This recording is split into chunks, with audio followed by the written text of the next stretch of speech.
అప్పుడు వేరే ఎవరో ఒకళ్ళు అమ్ముతానంటే వాళ్ళ దగ్గర సైట్ కొని ఆ సైట్ వీళ్ళకి ఇచ్చి బా అంత రిస్క్ చేశారు. రిస్క్ చేయాలి, చెబితే పేరుపోద్ది కదా.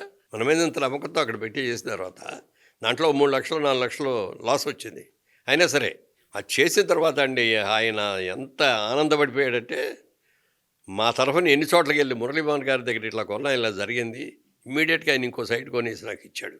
ఏం క్రెడిబిలిటీ సంపాదించారు సార్ అసలు రియల్ ఎస్టేట్లో చేసేటువంటి వాళ్ళు ఈ క్రెడిబిలిటీని సంపాదించుకోవాలి. నేను అందరికీ అదే చెప్పే ఉండండి, మీరు అన్నట్టుగా ఇక్కడ సిస్టమేటిక్గా ఉండేది కదా ఇక్కడ రియల్ ఎస్టేట్ బిజినెస్.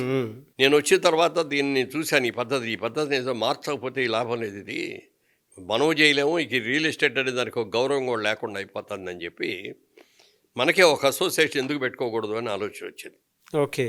వచ్చి నలుగురు ఫ్రెండ్స్ ఆ రియల్ ఎస్టేట్ వాళ్ళని కలుసుకొని చెప్పాను, అట్లా మనం ఒక అసోసియేషన్ చేసుకొని మనకు కొన్ని రూల్స్ రెగ్యులేషన్స్ పెట్టుకొని వచ్చిన వాళ్ళకి మిగిలిన వాళ్ళందరినీ కూడా మనం అట్లా